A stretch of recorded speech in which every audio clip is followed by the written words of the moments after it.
This is The Allusionist, in which I, Helen Zaltzman, throw language a bone. Actually, you will hear some distant noises of bone chewing in this episode. It's dogs, it's not me. And there are also some sounds of dog lolling against the recording equipment. I swear it was a dog and not me. Because this episode is the second half of the pair about humans and companion animals communicating via buttons programmed with human language. In Lexicat Part 1, we met science fiction author Mary Robinette Kowal and her cat Elsie, and heard about how they learned to do this. And animal behaviour expert Zazie Todd discussed what animals might be getting from this process of interacting with human language. So I suggest you listen to Part 1 before this, if you haven't already heard it. Note, The Allusionist is not affiliated in any way with any companies that sell communication systems to use with animals, and I have not been paid to feature the people and animals that do use them. I'm just interested in how and why they do it. Before we get into it, I have a bunch of things to tell you about. It's The Allusionist's 10th birthday in January, and I'm celebrating with a big live show at the Rio Theatre in Vancouver, BC, on the 12th of January 2025, with a special performance of the latest Allusionist live show Souvenirs, about friends and friendship breakups and fonts and the history of the word ass, plus special material for and about Vancouver.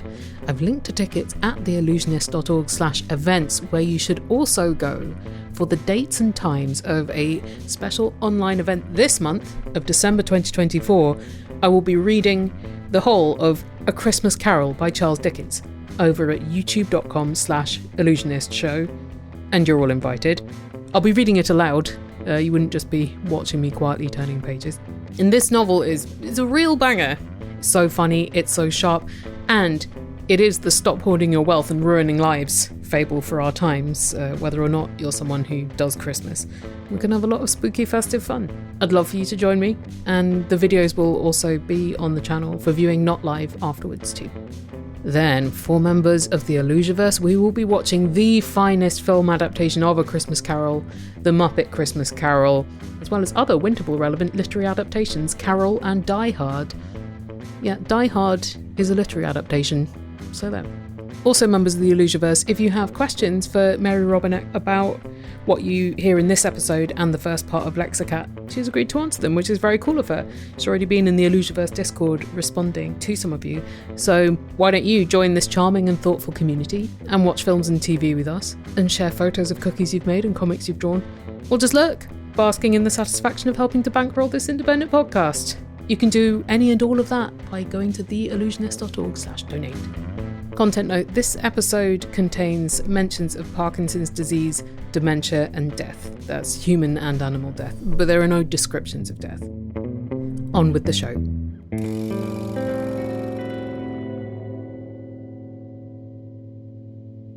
Previously on The Allusionist, Mary Robinette Kowal and her cat Elsie communicate via human language using a system of buttons made by a company called Fluent Pet, no affiliation with this show.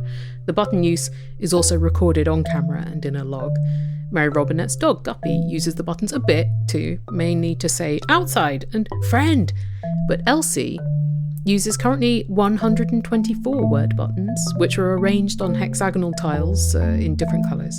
Each button has a word written on it, and is also programmed with Mary Robinette's voice saying the word. So while she was acquiring all these buttons, because 120 is a lot. It's a lot to keep track of, just in layout. How is she recognising them? Do you have any idea? We don't know. This is one of the things that's really fascinating and we talk about a lot. Fluent Pet in particular, when they started out, the tiles were patterned in order to give the animals an easy way to recognise what was what. And then several people didn't like the patterns, and so they painted their tiles a solid color, and the animals continued using them with no hesitation. So then we thought, okay, well, it's spatial. It's where the button is in relation to other buttons. But we will rearrange boards, and some learners can't handle that. But you can rearrange a board. They will continue to use the buttons. I had the buttons up on the bed once because we were vacuuming, and the tiles were in random sequence. And Elsie said something like, loud device concerned. And I'm like, I mean, reasonable. But she found the buttons that she wanted. We thought it might be smell, but I have replaced one button with a new button, and she continues using it. So we don't know. And then the other thing that happens, which makes everyone go, like, we have no idea, is that in the dog community, you'll get a bunch of dogs that will get together where they each have their own boards, and the dogs will begin using each other's boards. Accurately? Accurately. All these buttons are labelled, so the obvious explanation is that the dogs and cats can read. Clearly. That's the only possible explanation. I actually did witness this very thing happening shortly after we had this conversation, because that evening, 2 dogs, Parker and Bastian, and their humans, Sascha and Joelle, came to visit. And Parker immediately ran over to Elsie's button board and started using it without hesitation. So not all dogs will talk in front of everyone, and not all, and cats as well, will use each other's boards. But Parker sees every new board as an expansion pack, as an opportunity to try out new buttons. So she walked in and pressed frustrated a whole bunch. And once she's pressed it once, she clearly knows that that's where that word is. And that's a word she has on her board, so she knows that word. And then she found the outside button. So then she was pressing frustrated outside. After she pressed frustrated outside, she walked to the door in the room that was closed. She didn't know it was on the other side, but she sees a closed door and she thinks this probably leads to outside. She's incorrect, but the idea that she's pressing these buttons and learning where they are on a new board, and also hearing words she's familiar with and then responding to them as such, even though it's not her board. Yeah. That's amazing. Yeah, I would have loved to have seen that. That's animal behaviour expert Zazie Todd. We'll be hearing more from her in a bit. So we've got a gentle soundtrack of dogs chewing on chews.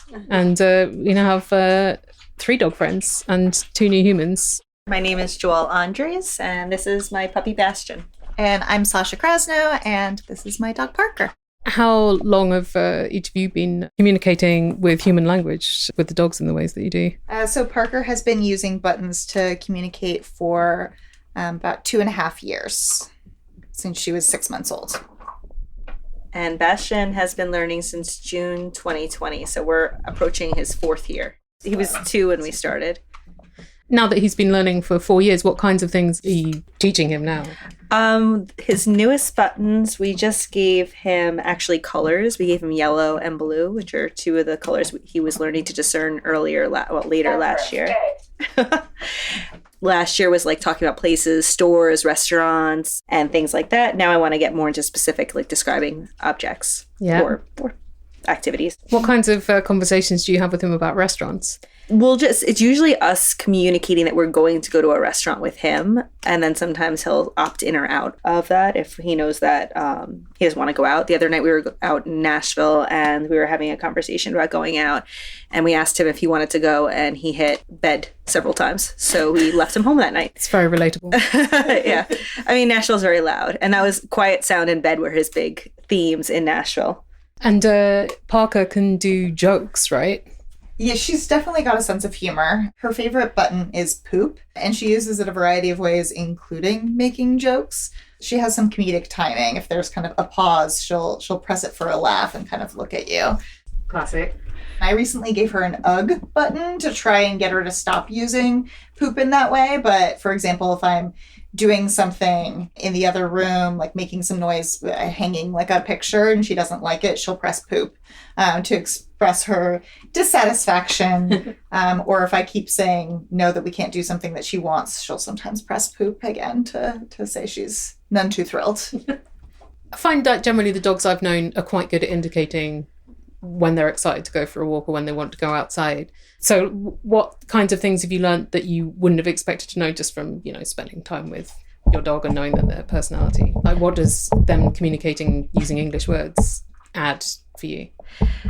I think it's more of the timing of things. We were feeding Bastian on a schedule, and we found that when we let him advocate for when he wanted to eat, he was asking for food at different times.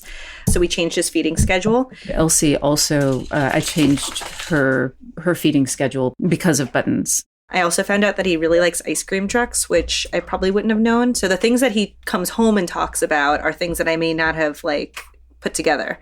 So the ice cream truck came about because we heard an ice cream truck going down the block and he had fridge car, and I wouldn't have known what he was listening for at that moment. So we ended up taking him to get a little pup cup. Parker, she just gets more agency over kind of what her life looks like. She likes to know the names of people and things. She's asked the name of my dad before. She's asked what yarn is before. She chooses her next buttons sometimes by just asking me what the name for things are. So the fact that she just cares about those things are things I wouldn't know otherwise. She's particularly fond of my parents, and she will ask about them. She loves my dad and asked his name before he had a dad button when he was around, and asked about him after he left. She, sometime last year, also asked to FaceTime my mom.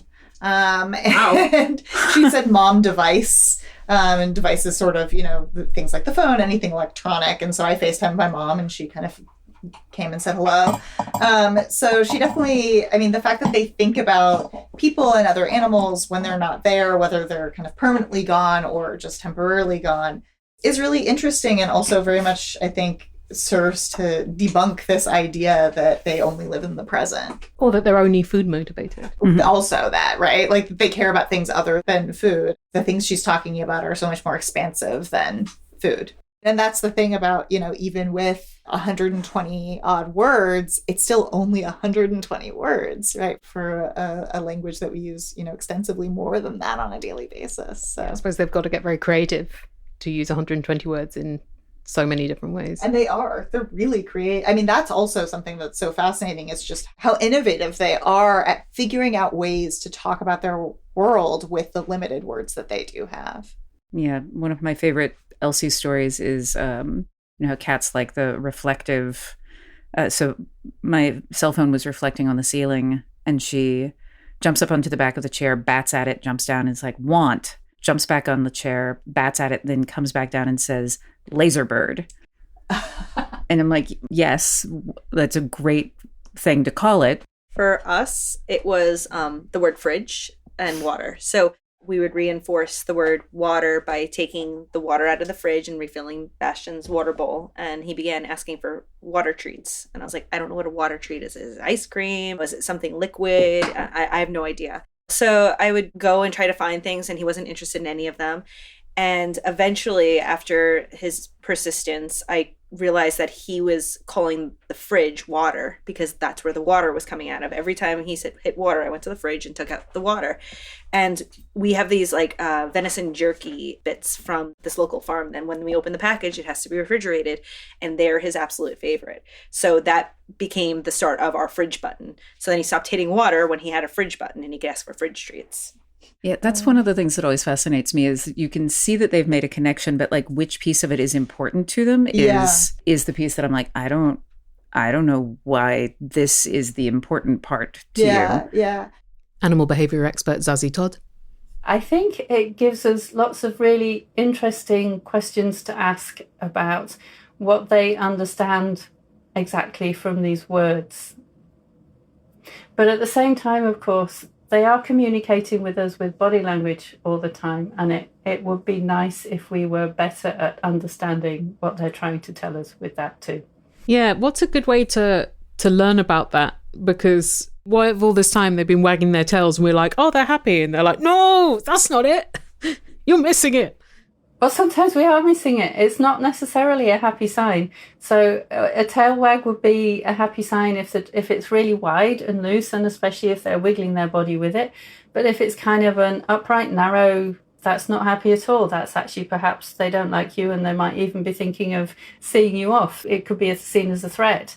So it's important to pay attention, and the more we pay attention, the more we learn. It really helps to look at other people's pets. Like if I'm out and about on the street and I see a dog, I'm always looking at that dog to see, is that dog happy? What is that dog kind of thinking, as far as I can tell?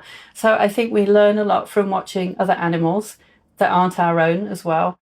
And it takes practice. It does take practice. And I think it's easy for people to recognize when the animal is happy. And it's not so easy to spot the signs that they're stressed or unhappy or showing signs of discontent in some way. Yes. Oh, there's some common signs of stress or discomfort that we should be looking out for and may not know about. So for a dog, some of the signs of stress might be a low posture. They might be licking their lips and there's not food coming. They might be yawning, they're not tired, they're actually stressed, but people often think that they're tired. Or they might be looking away or trying to move their body away, or they might lift one paw, especially in a little dog, they'll kind of lift one paw and it's almost as if they're asking for your help to resolve a situation for them. Cats, you can get a lip lick in cats too. The tail is a good one to pay attention to in cats, because the more the tail swishes, the more aroused the cat is. Like if you're petting the cat and the cat starts staring at you, that's not a good sign. If they're staring at your hand, they might be about to bite your hand next to make you stop, for example. And the skin rippling can be a sign of arousal as well. And the more kind of tight and enclosed the body language, the more stressed they're likely to be. So a relaxed cat will be perhaps spread on their side. You can see their tummy, the tail is away from their body. And if they're stressed, they'll be really tucked up tight and close, with the tail in close to the body and the paws tucked in too. I always feel like it's kind of an honour when a cat shows me its tummy. Yes, unfortunately, many people make the common mistake of thinking that the cat wants their tummy to be petted, and this is not what they want. They just want you to look. Yes. They're like, I'm proud of this. Check it out. Yes. Is there a particular grammar or word order that you use, or is it just dependent on how the respective animal ends up using the buttons? For a while, we introduced the ouch button to Bastian, and if I called it belly ouch, he would start to like ears back, lick his lips. Even if he had a stomachache, I think that he started to get a visceral reaction from just the freeze. And I found that eventually it transferred to the word belly as well. And one of the animal trainers that I've worked with said, you should flip it like they do in the Romance languages, like do ouch belly, so that it's just, the ouch is in the forefront and it helps them not generalize the word belly with pain. And I've only been doing it maybe for the last few months, but it took a while to undo the triggers that came from the word belly. I also noticed that Elsie tends to, not always, but what I think she is doing is the important word and then modifiers to try to get more specific about it. So I would say loud sound, and she is much more likely to say sound loud. Unless she's just mad at you, and then she just goes straight to loud. How do you tell if she's hit a button by accident? The motion for this is an intentional press versus not an intentional press is very different. Most of the time with Elsie, the accidents are back foot. She has this bum leg, and she doesn't always have control of where she's putting it down. She has done the occasional intentional back foot press, but it's really clear because she's standing in place, she's not moving, and she's feeling with the back foot and then presses. But it's usually, you can see her moving across the board and picking a button, sometimes because she doesn't really have a backspace. I've given her an oops button, which is not actually working right now. Oops, ironically. Sometimes if she presses a button and then presses another one that's right next to it there'll be like an ear flick back, like, no, that wasn't what I meant. I guess if you want a couple of other cat body language signals, cats have something called the tail up, which is when the cat is stuck up, and usually it's kind of like a little curl at the end, so it's like a question mark. And they put their tail up like that when they're approaching another cat who they like or a human who they like. So that's a nice affiliative signal from a cat. And another nice affiliative signal is when they do a slow blink, just a really slow blink, and then often it's followed by a little look away. And what's really nice about this is that scientists tested what happens if they slow blink at cats. And so for a lot of people who work with cats in shelter and rescue, you get used to going into the room and you see the cat and you know that you mustn't stare at the cat because they don't like it. So you do a little slow blink and look away and hope that it will tell the cat that you're being friendly to them. So it's really nice that scientists actually went and studied this, and they slow blinked at lots of cats and they got slow blinks back. So you can exchange the slow blink, but it's harder for a human to do the tail thing back at them. Yeah, we can't do that one at all. Useless. What I'm noticing from the language buttons is they give the animals some tools for training their humans. Knowing that they can hit a button or combination of buttons to elicit specific responses from the humans is a power that Elsie has harnessed to tell lies. Elsie does lie. Yeah. I had just given her the sleepy button, And I was in the kitchen, I was making lunch, and she goes to the button board and she says, bedroom, sleepy, lie down. I'm like, what a great contextual use. Yes, absolutely. Let's go take a little nap. And I walk into the bedroom and I'm like, my cat doesn't come in. And I come back and she's eating my cheese sandwich. And she has multiple times tried to send me out of the room in order to get my food. When I'm making lunch and she starts talking to me and it's something like, go check the litter box or something like that, food goes into the microwave and then I investigate whatever's happening. How did that make you feel? You like, I can never trust her again? I was like, oh, right, cat. Parker will definitely like ask me to do things that she doesn't necessarily want to get me to get up and engage with her. And the way I can usually tell, she'll ask me to do something and then she'll just pick up a toy and look over her shoulder. She runs away like, while you're up, maybe we play some chase.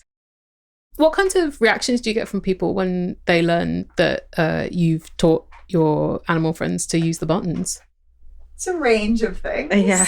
Some people are just really excited, and well, I would say a lot of people are really excited by it and find it interesting, if not unbelievable. A lot of people say, oh, your dog must be like smart or like, something particular or special about your dog.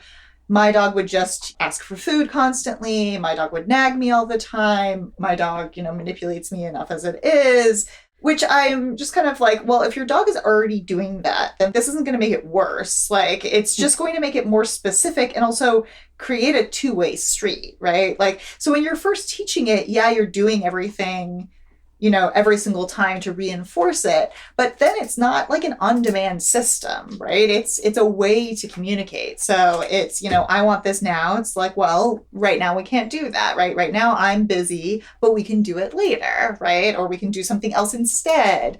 And so it's a conversation. And Parker, when she was a puppy, would always drag books off the shelf, to get my attention when she was frustrated.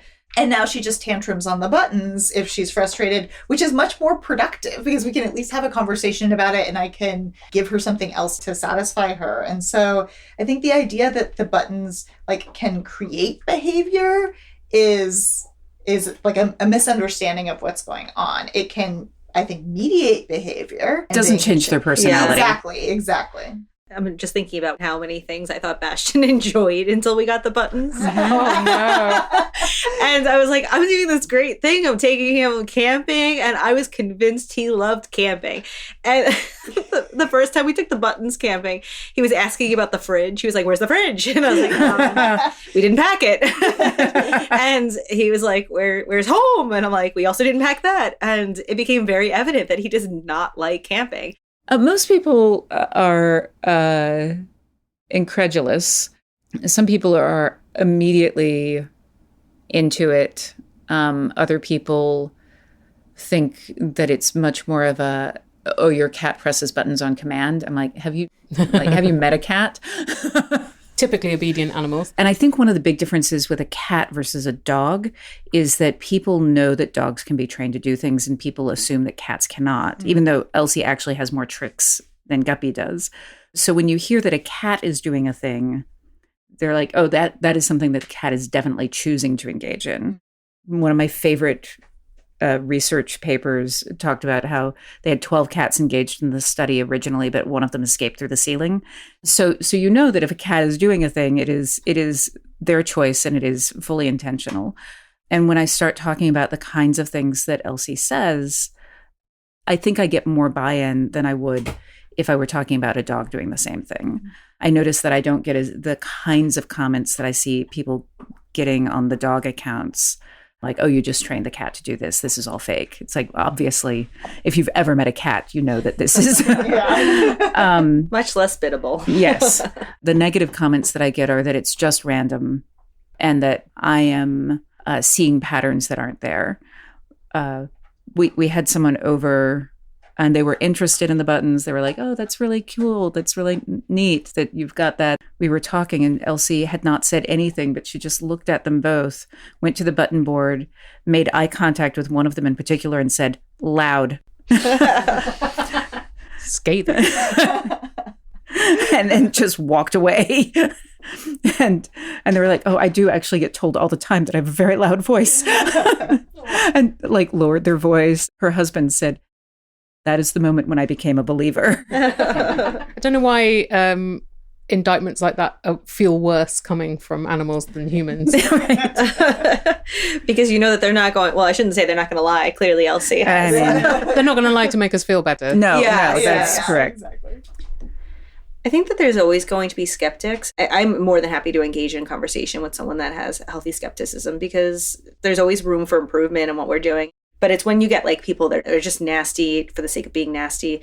My kitty Hallie, when she passed, the day before she passed, she hit all done now, bye. And people are on the internet telling me that I staged it, I was abusing my cat and all kinds of things. And no one was even home at the time.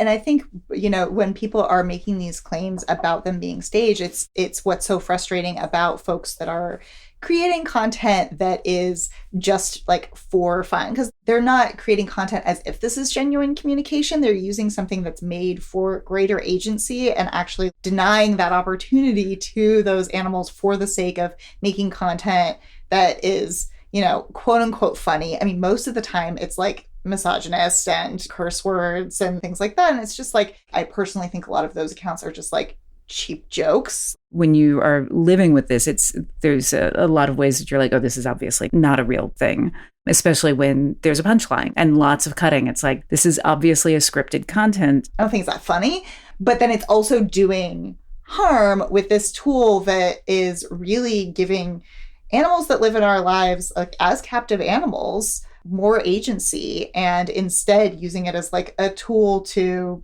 gain internet fame. If they had spent the same amount of time teaching their animal to communicate with the buttons as to press them for funsies, they could have this deeper relationship with their animal. And I feel a little bit mad, but mostly I feel sad. Mm. There's a lot of nuance that I didn't know existed. And not just talking about like, oh, I can't read, the way they move their tail. I'm talking about those things where I would have, based on her body language, thought that she was adjusted and happy. And then she says something with the buttons that is counter to that. Like we had another cat, Helix, and when he died, she started talking about him and using emotion words that she hadn't used. And I wouldn't have guessed that she was that attached to Helix before, or that she was grieving as much as she was. But there were some sounds that she made right after he was gone. She was alone in the apartment. So there's no human. She's not responding. She's not going from a queue. And she just went to her button board and pressed sad, and then went and lay down in the sun. And I was like, oh, I'm never leaving home again. Just looking at her body language without the buttons, I would be like, oh, look, there's my cat and she's lying down in the sun. What a lovely, pleasant day for her. And with the buttons, I'm like, oh, no, she's lonely. Yeah, she's feeling stuff. Yeah. She asks about people who are not here. Animals seem to grieve their companions, and that cats do miss their companions when they're not there. And I love those stories, actually. I think animals do have a sense of time. And I used to use the word soon with my dog Bodger, and I used to feel like he knew what that meant. So I might say, we'll go for a walk soon, if he was looking expectant for a walk. And I felt like he knew what that meant. Or if we had people coming round who he knew, I would say their names and say soon, and he would go to the window as if he was waiting for them. So I felt like he knew what it meant. But of course, to prove it scientifically is another matter, and quite difficult to show exactly what his concept of soon was and what length of time it might be.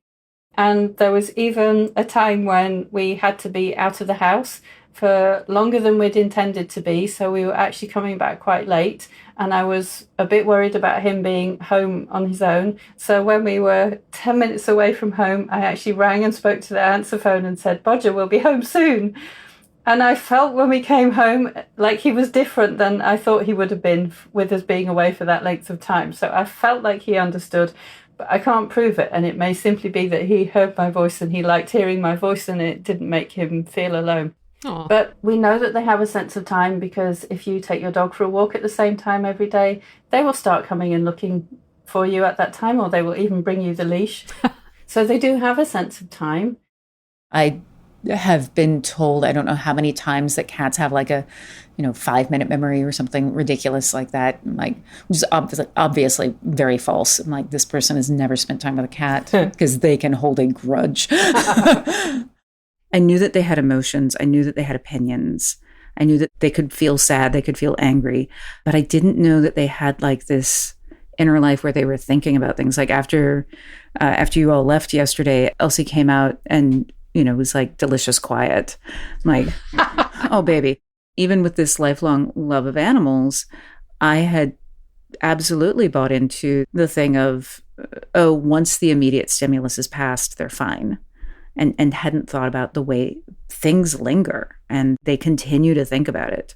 Bastian's my first dog, and a lot of just learning about dog behavior in general has come from the buttons and noticing his body language and the congruencies and things like that. I think it's also about trusting what they're actually telling you too. And there have been times where he's hit something on the board. I'm thinking he wants something else. There was one night in particular that I had taken him for a walk. He went to the bathroom, came back inside, and I asked him if he wanted to go to the store. And he said, no, he wanted to go to the bathroom again. And I took him to the store and he pooped in the store. Fortunately, he was PetSmart, so it's not the first time that that's happened in there. Communicating with her animal companions has changed how Mary Robinette communicates with humans too, including herself. Sometimes Elsie does not have a word, or we're away from the button board. And so what you do is something called two-hand choice. You offer two hands and you'll say, do you want to go inside or do you want to spend more time outside? Inside, outside. And they'll tap with a paw or a nose boop the one that they want to do. Something that I have begun doing with myself. So I have ADHD and executive function is real hard sometimes. And I've begun, when I'm like trying to move forward with a project, I've begun two-hand choicing myself. And so one of the things that I've learned with doing the two-hand choice with the dogs, or when I'm trying to guess a context with Elsie, if I've offered a choice and it was the wrong choice, that I don't offer that choice anymore. I'm like, okay, you have two choices in front of you.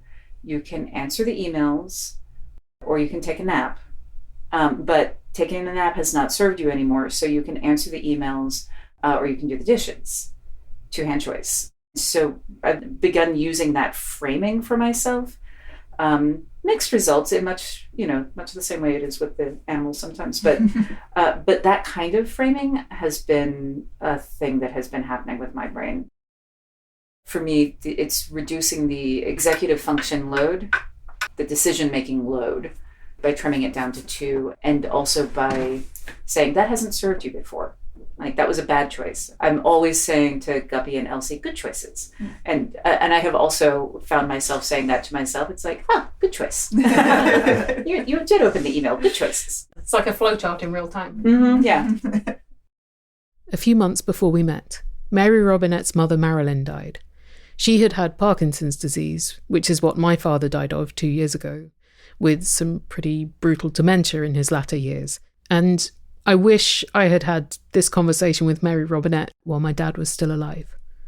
There are a lot of ways that I was not expecting working with Elsie to be helpful with my mom's decline. My mother had Parkinson's.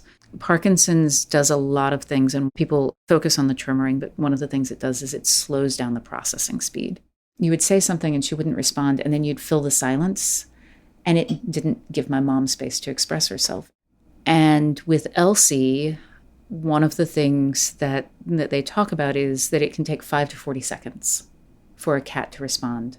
And so I would count, and I started doing that with Mom. She would say something, or I would ask her a question, and I would just start to count in my head, and that gave her time to respond to me. It gave time for her to find the word, make the connections, and just to talk, like just to gather her energy and talk. So that was one thing, was just reminding myself, slow down, count, just count to 40. The other one was context. and how, Elsie would say something and she's clearly trying to communicate something to me, but I don't know what. And so I would have to look at the context of what we were talking about and try to piece it together, sometimes super clear, but again, changes based on context. So my mom, in the last month, Parkinson's often comes with what I call the dementia expansion pack. What happened with Mom wasn't that she didn't know who people were. She just became completely unmoored from time. So sometimes she was still in the 1980s working on an Arts Council grant.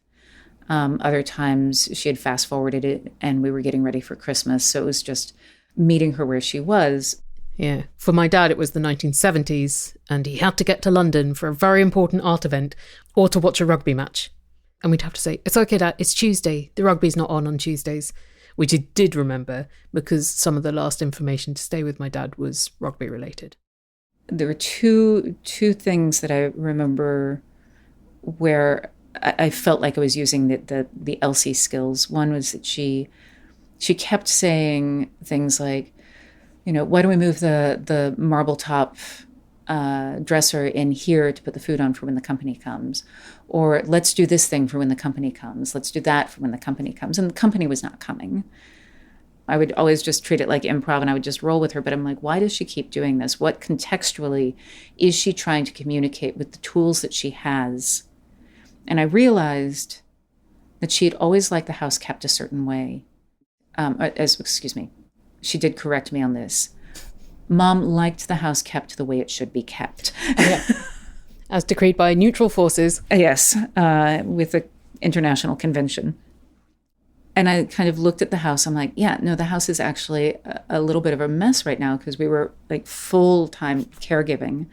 And so I hired cleaners to come in and clean, and she stopped asking to make changes for the company that was coming. And then the other one was she kept saying she needed to go shopping. She needed to get something very special over and over again, wanting to go shopping. It was really hard for her to leave the house. I knew that was going to be like a disaster trip. It would not be fun for her, actually, if we went to do it. I would have been fine with the stress for myself, but I knew what her body was doing to her at that point. So again, I'm like, okay, well, what is she actually saying? And it clicked when I walked into the bedroom, and my dad, who loves her, but is an 8-year-old boy, had just put her in one of his fiddling T-shirts. And she was a woman who always was so careful with her appearance. And I'm like, oh, she's saying she doesn't like the way she looks. And so I bought a bunch of adaptive clothing, things that were meant for Parkinson's patients or wheelchair patients, that did not look like hospital gowns. They all just looked like dresses, because they were just dresses for wheelchair users. And got a box for her of those. And she stopped asking to go shopping. What I started doing with Mom was trying to look for the context and the emotional truth that she was experiencing. And I don't know that I would have done that if I hadn't just spent 2 years working with this cat. Also, two-hand choice came in useful again. One of the other things Parkinson's does is that it steals your voice over time. That accelerated during her last week, really. And so when we were getting dressed, at first it would be like, what do you want to wear today, Mom? And the slowness of the brain, the fact that she was unmoored from time, all of that meant that she would say, well, what do you think I should wear? Which was her way of masking. And so I started just holding up 2 dresses. What do you want to wear today, Mom? And she would pick one. And first it was, the blue flowered one. She would tell me. And then as her voice started to go, she would just point. And then she would just look. But what that means is that on the day she died, she was wearing a dress that she picked out. And that's a gift that I could not have given her if I hadn't learned the tools from this ridiculous talking cat situation. But, that giving them agency. We say all the time with the learners, presume competence. And all of the times that she was unmoored from time and trying to communicate, all of the times it's like, well, did she really look at this dress? It's like, yeah, she did. If you presume competence and you pay attention to everything that's happening and you give them time to respond, she had grace and dignity on her last day. And choice. Mm-hmm. And choice, yeah, and joy too. And she passed the morning after their 58th wedding anniversary. She hung on for that, which is also why it was so important for her to be wearing a dress that she wanted to be wearing. It's something I was very glad I could do for her. It's striking with both her and Elsie. It's like you're going over a bridge to where they live. Mm-hmm. Yeah. That's exactly what it is. Elsie is coming over the bridge to me by just agreeing to use these buttons. And so I have to figure out what she wants and what she means. But also within the context of looking for those patterns, like if Mom had said, I want to go shopping once, okay. But it was the pattern of it. And with Elsie, sometimes she'll say something and she's just experimenting with the words just to see what they'll do. The danger is inserting my wants and my wishes and my thoughts in. And it's really hard as a human who is pattern-seeking creature to not, there are things that I'm like, I really want that to have a meaning. No. She's a cat. What is an important thing to a cat? Probably kibble. Maybe murder. And what's been the best thing you think about this whole process for you? I get to talk to my dog.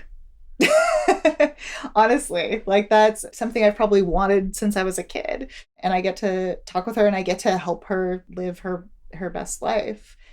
A slight second to that is just the community of people who I've met through it. It's just this whole community of people who care deeply about their animals and learning more about them and are interested in expanding knowledge and learning more. And I think that's just so wonderful to have met people who live all over the world and come from all sorts of backgrounds and yet all have this really powerful thing in common.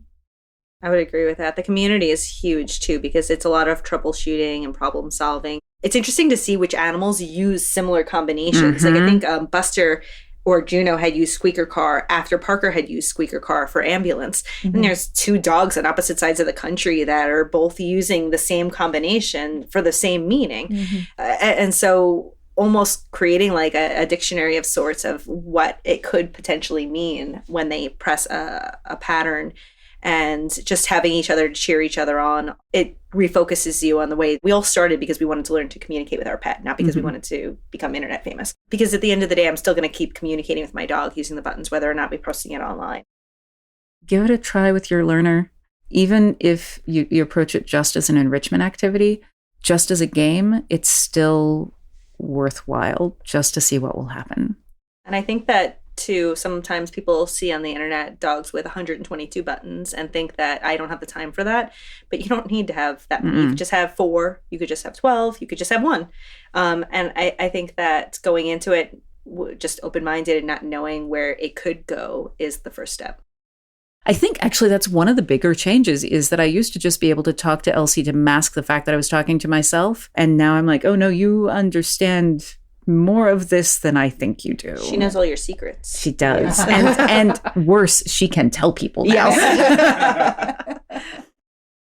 And then I have this additional lens because I'm a science fiction writer, and I am having communication every day with a non-human intelligence. And it has changed the way I think about what happens if we ever make contact with extraterrestrial life. It's changed the way I think about what are core important things, because these creatures are not human, but the things that are important to them align so closely to the things that are important to us. Love and safety, security, routine, concern about well-being, empathy, the fact that we're seeing that coming from these wonderful little tiny monsters. It makes me think more about what it means to be human. because I have this contrast, this every day where it's like, you aren't human, and yet we have this stuff in common. And yes, Elsie, I too like delicious quiet. I should take that as a cue to pack up and leave you with more delicious quiet. Today you heard from Mary Robinette Kowal, Zazie Todd, Sascha Crasnow, and Joelle Andrews. And thanks to Elsie the cat and the dogs Guppy, Bastian and Parker. Zazie Todd is an animal behaviour expert and author. Her books include Wag, Purr, and the latest, Bark, The Science of Helping Your Anxious, Fearful or Reactive Dog. Find out more about her work at companionanimalpsychology.com. Mary Robinette Kowal is a puppeteer, the co-host of the podcast Writing Excuses, and a multi-award-winning novelist. Her newest novel, The Martian Contingency, is available to pre-order. Find Mary Robinette and her work at maryrobinettekowal.com. And you can find Joelle Andrews and her dog Bastian, and Sascha Crasnow and her dog Parker on Instagram and YouTube. I will link to all of the episode's guests at theallusionist.org/Lexicat2. Next episode is the annual end-of-year bonus episode. I love these. I save stuff up all year for them, because the guests say very interesting things that weren't language related or just didn't fit into their episode, but then in the bonus episodes we get all of that. And in this year's one, amongst many other delights, you will hear from Zazie Todd again. She will advise on how, if you want to change your dog's name, you can get them to recognise the new one. So come back next time for that and all the other bonus bits.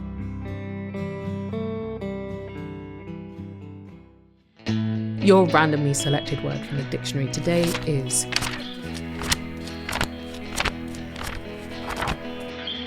Yarborough.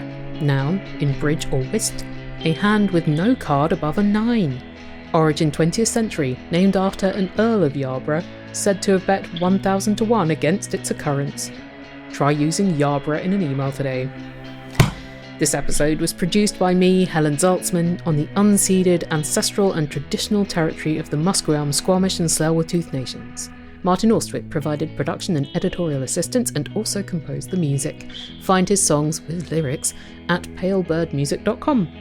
Thanks to Scott Newman and Jenny Mills from On Air Festival, Erica Ensign, and Mary Robinette Kowal's family, Ken Harrison, Rob Kowal, Jamie and Steve Harrison, and Elsie, Guppy and Todd. Find Allusionist Show on Instagram, Facebook, Blue Sky and YouTube, and I'm keen to hear what you think after you've listened to an episode, so do let me know.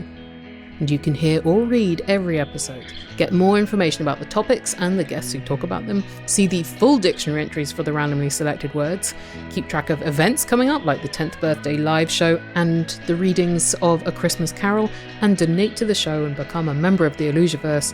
You find all of it at the show's forever home, theallusionist.org. All done.